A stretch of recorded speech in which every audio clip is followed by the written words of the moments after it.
जय हिंद साथियों, आप सभी का स्वागत करता हूं आप सभी के अपने चैनल टारगेट सिलेक्शन में। साथियों, एसएससी जीडी एग्जाम के लिए जीके के टॉप 100 क्वेश्चंस आज की इस वीडियो में हम लोग देखेंगे।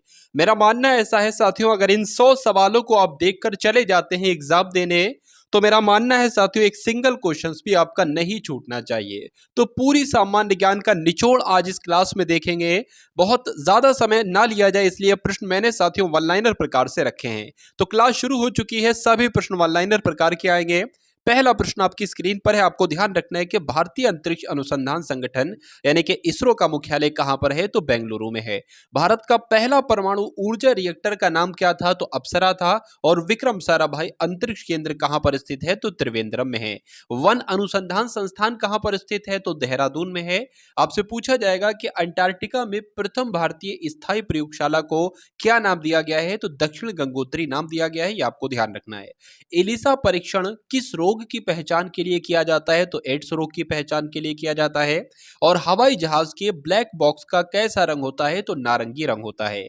खुरपका और मुंहपका ये दोनों रोगों के नाम है। ये रोग किस में पाए जाते हैं, किस में ये रोग हो जाते हैं? तो गाय और भैंस में ये रोग पाए जाते हैं, खुरपका और मुंहपका। उसके बाद देखिए अगले नंबर का प्रश्न है कि सूचना की उस सबसे छोटी इकाई को क्या कहते हैं जिसे कंप्यूटर समझ और प्रोसेस कर सकता है? तो उसको बिट कहा जाता है। उसके बाद देखिए 2011 की जनगणना के अनुसार भारत की नगरीय जनसंख्या कुल जनसंख्या की कितने प्रतिशत थी? तो 27.78% थी। ये आपको ध्यान रखना है। 2011 की जनगणना के अनुसार पुरुष स्त्री अनुपात लिंग अनुपात कितना था? तो साथियों 940 था। 2011 की जनगणना के अनुसार किस राज्य में महिलाओं का प्रति 1000 पुरुष पर अनुपात सबसे कम था? तो हरियाणा में था।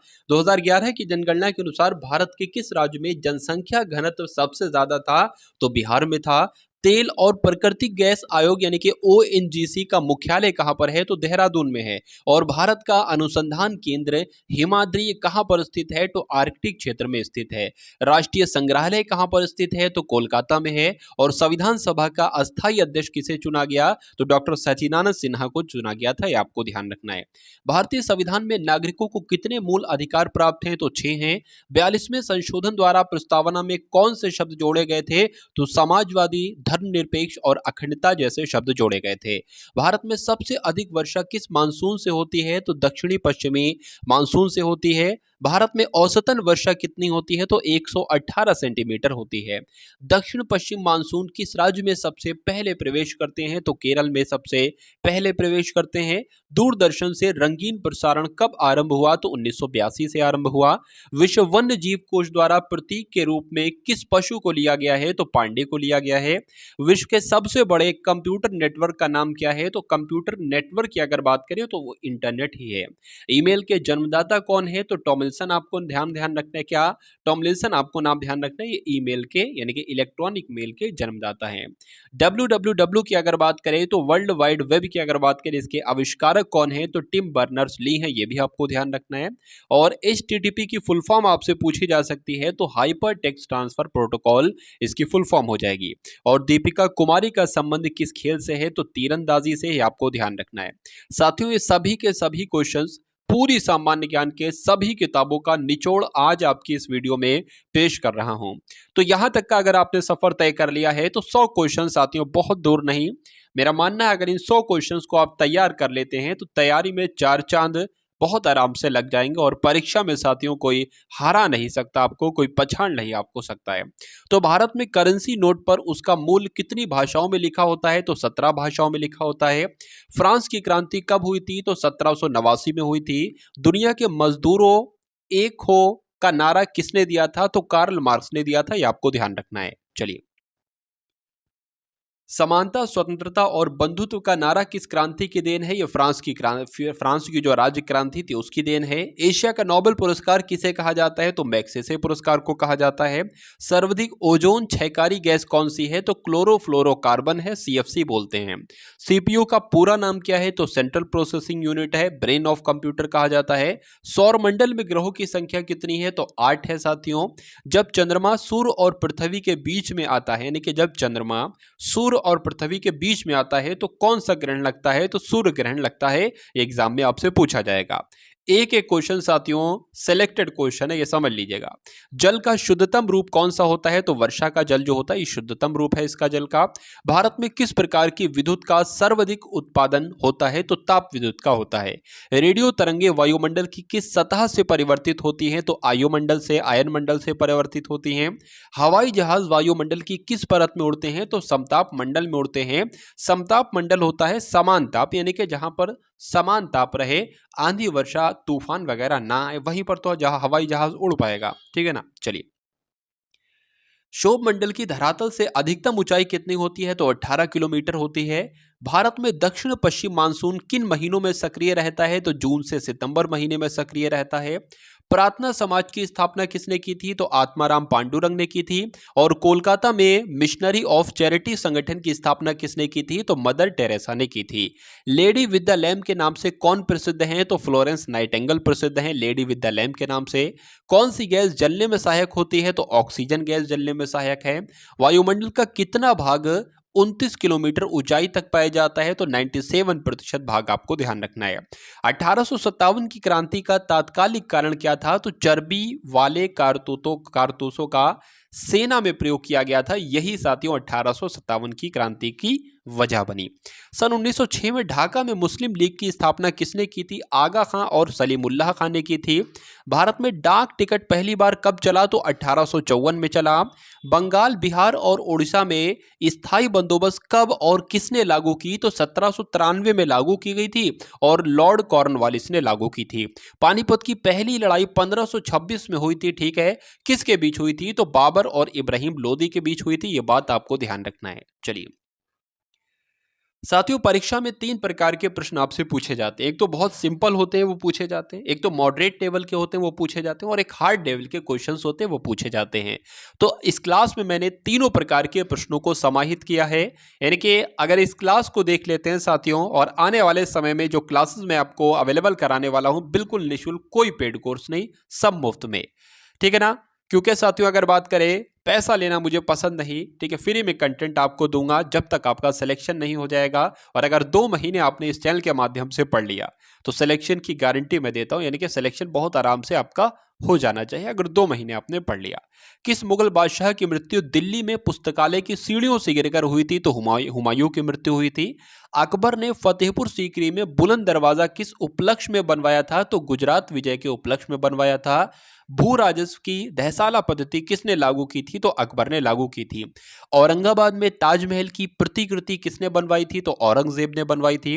लंदन में इंडिया हाउस की स्थापना किसने की थी? तो श्यामजी कृष्ण वर्मा ने की थी। और कांग्रेस की स्थापना के समय भारत के वायसराय कौन थे? तो लॉर्ड डफरिन थे।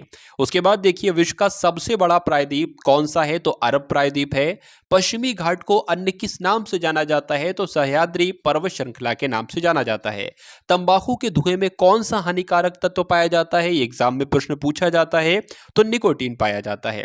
राष्ट्रपति का अध्यादेश कितने समय के लिए लागू रहता है? तो 6 महीने के लिए। मौसमी गुब्बारों में किस गैस का प्रयोग होता है? तो हीलियम का इस्तेमाल होता है। आपको ध्यान रखना है।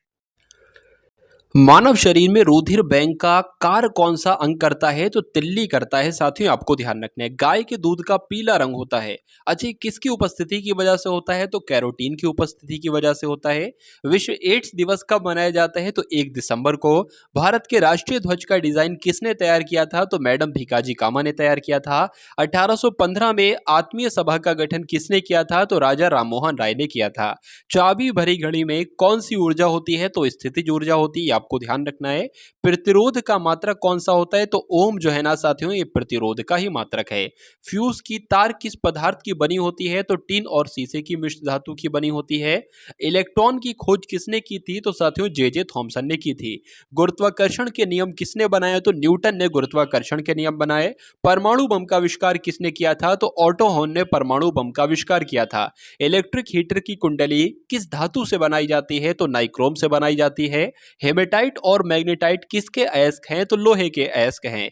कार की बैटरी में किस अम्ल का प्रयोग किया जाता है? तो सल्फ्यूरिक अम्ल का प्रयोग किया जाता है। साथियों अगर आप लोग चाहते हैं तो इस पीडीएफ को पाना चाहते हैं तो ये पीडीएफ भी आपको मिल सकती है। कैसे पाना है साथियों, मैं आपको टेलीग्राम पे आप एग्जाम फतेह सर्च कर सकते हैं या डिस्क्रिप्शन में मैं ग्रुप्स का लिंक दे दूंगा, वहां से आप लोग इसको डाउनलोड कर सकते हैं बिल्कुल मुफ्त में। मातृकों की अंतर्राष्ट्रीय पद्धति किस वर्ष लागू की गई? तो 1971 में लागू की गई। सर्वेंट्स ऑफ इंडिया सोसाइटी की स्थापना किसने की? तो गोपाल कृष्ण गोखले ने की। खिलाफत आंदोलन का नेतृत्व किसने किया था? तो मौलाना अहमद अली ने किया था। किस घटना के बाद रविन्द्रनाथ टैगोर ने सर की उपाधि लौटा दी थी? तो जलियांवाला बाग हत्याकांड के बाद साथियों रविन्द्रनाथ टैगोर ने सर की उपाधि लौटा दी थी। विश्व में सर्वाधिक जनसंख्या वाला शहर कौन सा है? तो टोक्यो है। सफेद रक्त कण का कार्य क्या होता है साथियों? तो रोग प्रतिरोधक क्षमता का कार्य इसका कार्य होता है। अर्थशास्त्र का जनक कौन कहलाया जाता है? तो अर्थशास्त्र का जनक तो एडम स्मिथ को कहा जाता है। बीजक किसकी रचना है? तो संत कबीरदास की रचना है। चांद बीबी कहाँ की शासक थी? तो अहमदनगर की थी। इंटरनेट द्वारा संदेश भेजना क्या कहलाया जाता है? तो ईमेल यानी कि इलेक्ट्रॉनिक मेल कहलाया जाता है। मैराथन दौड़ की दूरी कितनी होती है? तो 26 मील 385 गज होती है। समुद्री जल से शुद्ध जल किस प्रक्रिया द्वारा प्राप्त किया जा सकता है? तो आसवन विधि से प्राप्त किया जा सकता है। और तुलबुल परियोजना किस नदी पर स्थित है? तो झेलम नदी पर स्थित है। लोकसभा की बैठक आयोजित करने के लिए अपेक्षित गण पूर्ति यानी कि कोरम क्या होती है? तो 1/10 होती है, यह आपको ध्यान रखना है। भारत में कौन सी जलवायु पाई जाती है? तो उष्ण कटिबंधनीय मानसूनी जलवायु पाई जाती है। किस मिट्टी को रेगुर मिट्टी के नाम से जाना जाता है? तो काली मिट्टी को कहा जाता है रेगुर मिट्टी। लाल मिट्टी का रंग लाल क्यों होता है? तो लौह ऑक्साइड की उपस्थिति की वजह से। भारत के कितने प्रतिशत क्षेत्रफल पर खेती की जाती है? तो 51% भाग पर साथियों खेती की जाती है। भारत के पूर्वोत्तर के राज्यों में जंगलों को काटकर जो खेती की जाती है वह क्या कहलाई जाती है? तो उसको साथियों झूम खेती कहा जाता है। भारत में रेशम का सबसे अधिक उत्पादन किस राज्य में होता है? तो आपको ध्यान रखना है कर्नाटक में होता है। उसके बाद देखिए आज की इस क्लास का अंतिम प्रश्न आपकी स्क्रीन पर है कि टेस्ट मैचों में भारत की और पहला शतक किसने लगाया था? भारत की ओर से पहला शतक जो लगाया था वो लाला अमरनाथ ने लगाया था। ये आपको ध्यान रखना है साथियों। ये जीके जीएस के टॉप 100 क्वेश्चंस आप सभी को समर्पित कर रहा हूं। मैं उम्मीद करता हूं साथियों पूरी क्लास को आपने अटेंड किया होगा। और ये समझ लीजिए आपके एग्जाम एसएससी जीडी के लिए एक प्लेलिस्ट तैयार की गई है। अगर उस प्लेलिस्ट को आप लोग देख लेते हैं तो अभी तो खैर उसमें 4 से 5 वीडियोस ही हुई हैं। उन सभी वीडियोस को आप लोग देख सकते हैं। 12-12, 13-13 मिनट की वीडियो है। डबल स्पीड में देखकर अपनी तैयारी को पुख्ता कर लीजिए, अपनी तैयारी को हार्ड कर लीजिए और सुनिश्चित कर लीजिए अपना एक एसएससी जीडी में सिलेक्शन, जिस पोस्ट के लिए आप सेलेक्ट होना चाहते हैं। तो इस वीडियो को अगर हो सके था साथियों तो एक बार शेयर कर देंगे, क्योंकि शेयर करेंगे तो मुझे बहुत अच्छा लगेगा। और ये चैनल भी अभी थोड़ा नया है तो इसको शेयर की आपके ज़रूरत है, आपकी मदद की ज़रूरत है। तो साथियों चैनल को सब्सक्राइब आपने कर लिया होगा, वीडियो को शेयर करने जा रहे होगे, वीडियो को लाइक कर दिया आपने होगा। तो मिलते हैं हम सभी लोग आने वाली वीडियो में। जय हिंद साथियों।